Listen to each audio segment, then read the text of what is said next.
I made a video the other day of a farm that I thought was completely bonkers, of a mage in blues being able to pull most or lower Blackrock Spire in less than 10 minutes. Now, I thought that was a big deal because, first of all, the experience should be better than Marodon, but also a lot of open world drops, like Cloudkeeper leg plates, 3000 gold, those were in the loot tables. But after I posted the video, I got several people telling me, oh, adorable little you, Medina, where you been, in a hole in the ground? Yes, but what they did is they linked me to something even more bonkers. And I swear to God, man, like, why are people not talking about this? This is a big deal. So this is a mage demonstrating how he can pull both Dire Maul North and West at the same time. As you can see, the video is 23 minutes. He says the total pull is 18 minutes. I am assuming he's gonna take some time to reset. As you can see, he says in the title that the entire pull is 18 minutes. The video is a little longer than that, but I assume that's because of looting. But as you can see, he starts on Dire Maul West. And as you guys know, Dire Maul is a connected dungeon, just like Scarlet Monastery. They are all the same instance. And there is like a tunnel. You can go from one side to the other. The library tunnel, you know that place. There are a couple questions you might have from that, because you gotta cast like I think it's 5 seconds to open the door to the library, so you gotta stand still opening that door. Does he have enough of a lead on the mobs that the mobs cannot hit him for 5 seconds of not moving? That's a great question. I am sure he abuses a lot of the patting of the mobs dropping down. Yep, you can see right there. That is a trick I didn't know actually, that you can climb on top of this ledge and they will pat somewhere up. Now, if you ever took a look at Dire Maul West, if you ever did it, there is an invisible floor kind of on top of this ledge. So maybe that's what is messing up the patting of the mobs. It is not a complete floor, it is weird and it is invisible, so I don't know exactly what it covers, but there is an invisible floor on top of Tendrils, or whatever the name, the tree guy name is. I'm gonna skip here a little bit, so nothing too crazy. He gets on top of the dungeon. You are gonna see he keeps pulling all the mana remnant guys. These are all caster mobs and they do, if I recall correctly, quite a lot of damage, so I am assuming he's going for some sort of arcane resistance. The description doesn't say so, but they do pretty stupid damage. Okay, it could be nature. They are doing chain lightning too. I am pretty sure these guys got some arcane spell on them. Very well, he just drops down the ledge and goes back and forth and pulls absolutely everything. Now, a very interesting part. If you pull this boss right here, right? This boss is gonna root you and you die, basically. So, he has to make it down there and get through the end of the dungeon without pulling him. I guess he blinks through it. I wasn't even aware that you could go through that door without pulling him. I never did that dungeon without pulling that guy. Okay, so he got rooted, as you saw, he got entangling roots. He immediately ice blocked it away, like in that instance. If he gets rooted, he dies. That boss is very scary. I think some of the trash also roots you. So very good reaction. This is definitely not an easy pull to do. Like this is, I know it doesn't look like much because he's just running around. It looks easy. The execution of this is really, really delicate. The guy memorized the patting like this. But here is where I have my question, right? He has to run to the door and look at all the mobs trailing him. Can he open that door in that time? How's he gonna get out of that? Oh, okay, there's like a little wall inside so he can line of sight the casters. Yeah, he probably has time. It's gonna be really tight, okay? The timing on this is, look how close the mobs are to him. Yeah, this is tight. This is not an easy farm to do.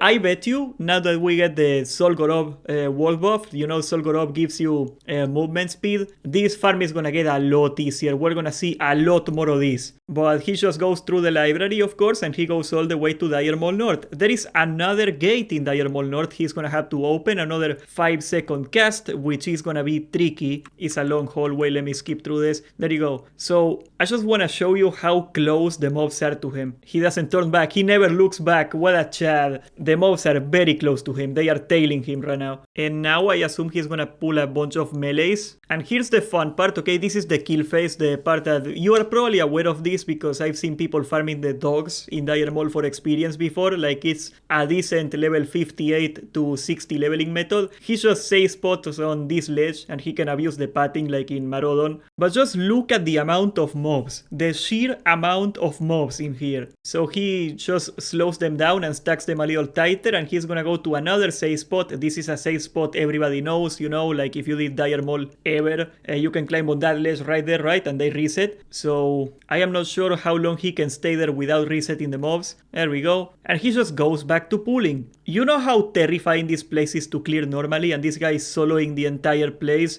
Right now, obviously, you make a single mistake in this room via patrol, you instantly die. You got the guard bosses, guard Fengus and the other guy. You pull that guy, you die, and they patrol around, so it is really scary. Like again, like it doesn't look like he's doing a lot, it doesn't look like insane APM, but he's thinking about like all these things at the same time. This is, you move one step to the wrong side and you die. He's also gonna pull the box, I am sure. The box are melee and they drop some vendor grays that are pretty good. Yep. And here comes another bit of a kill phase. He's gonna stack them a little tighter too. That's like another thing. When you're doing one of these massive pulls, you gotta periodically stop every so often and slow the mobs down so they stack tighter, because if the mobs are all scattered, you cannot AoE them down, right? And you can see he's already pretty low HP and mana, so this is not easy. Like all those guys are casters. Like the purple guys, they are all casters. So if they get like this close to him, they can drop a spell on him and he is gonna get destroyed.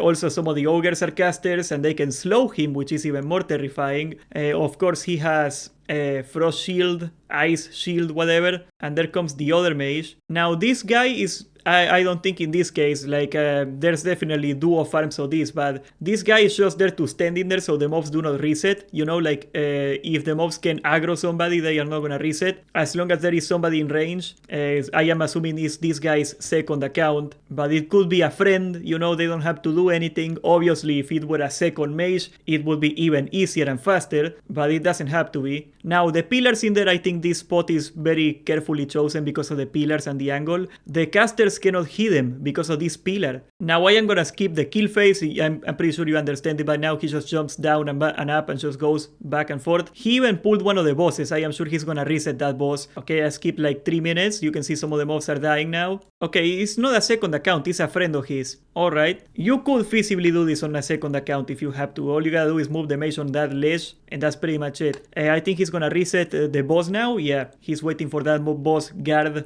guy to reset because he has way too much HP, and as soon as he resets, he's gonna loot. So it took him about 18 minutes, but you gotta wait for the reset and then you gotta loot. So we are looking at well over 20 minutes every pull. It doesn't freaking matter though. We are talking about 360 mobs. Actually, look at the kill tracker, 423. It's even higher. I guess some of those are critters or small mobs or something. I'm not sure why he said 360, but it is crazy. You can also imagine this is a ridiculous amount of XP for a booster, so you can sell this for a lot of money. Like a full party, you could probably sell this for like 50 to 100 gold every run. Like right here, we're looking at something like a quarter of a level at least every pull. In 20 minutes, a quarter of a level AFK, that's not a bad deal. That's a pretty good deal.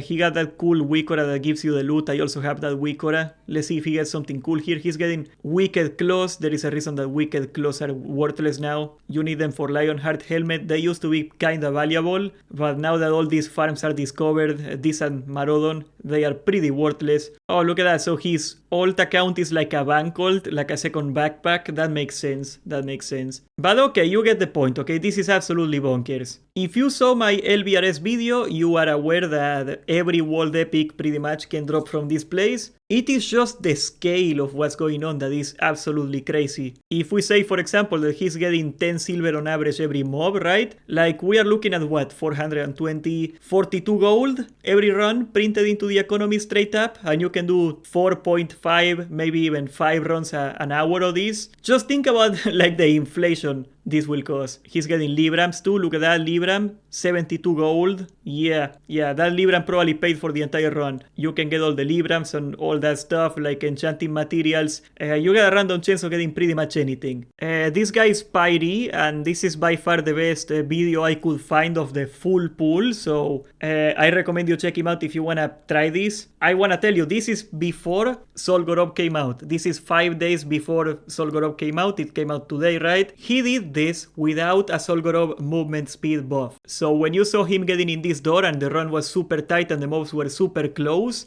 and it was like super tricky, tricky, imagine if you're 10% faster. Yeah, this is not gonna be tricky anymore. This is gonna be something that anybody can do, almost. You know, like, this is actually very technical, very difficult. If you're 10% faster, this is magnitudes easier. I am trying to say that we are gonna see a lot more people doing this farm from now on this week. Also, there is good documentation. Like, I am not gonna get into the technicalities of all these things. I am gonna link all the videos in the description, of course. But if you wanna check out how to do this entire pool, there's this guy, ClickBuys. He made a 41-minute super detailed guide on the entire thing and what you need and what not. I am also gonna leave this link in the description if you wanna check it out. It is well beyond my pay grade. I do not play Mage. But the implications are the same as before. I think this is absolutely crazy. I think this will cause a lot of inflation, even more. And I get my mind blown every freaking month about some new Mage farm right now. What are we gonna discover in a year from now?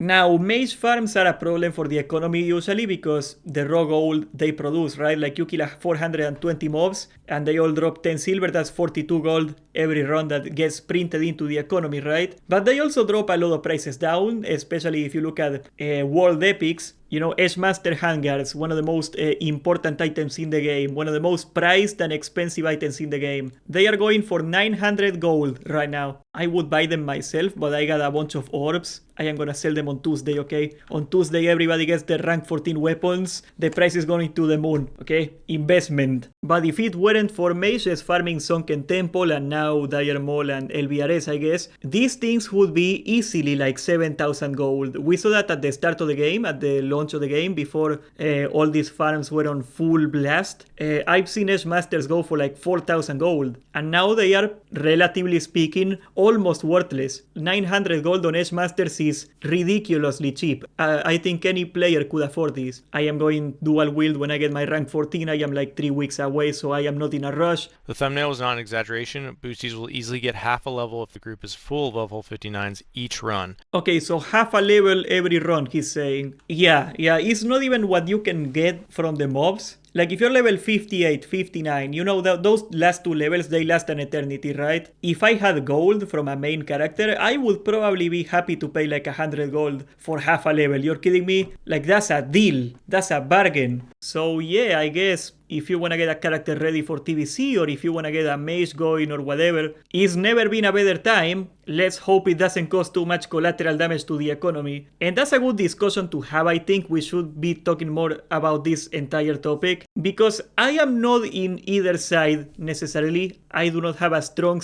opinion on this, but do you think mage farms are bad for the game? Do you think this is damaging the game or helping the game? Or what matters the most for this case, do you think this should be allowed? I can see merit for both sides in the conversation. Personally, I think this is super freaking cool. Like, if I played a mage and they took this away, I would be super mad. But on the other side, printing money causes inflation, and inflation is not too fun. So I don't know. I am a little scared of what's gonna happen with Solgorov and the movement speed. Like, if this is gonna be like botted to oblivion and this will force Blizzard to do something about it. I hope that doesn't happen, because it kinda sucks that every time there is a good gold farm that legitimate players use, it gets botted, and because of the bots, they gotta take it away. That sucks. Either way, I am gonna leave these two videos in the description once again, ClickBuys and Pyre. You should really check them out if you wanna try this yourself. I know a lot of you warriors got a mage ult right now. And subscribe, join the Discord, and thank you for watching.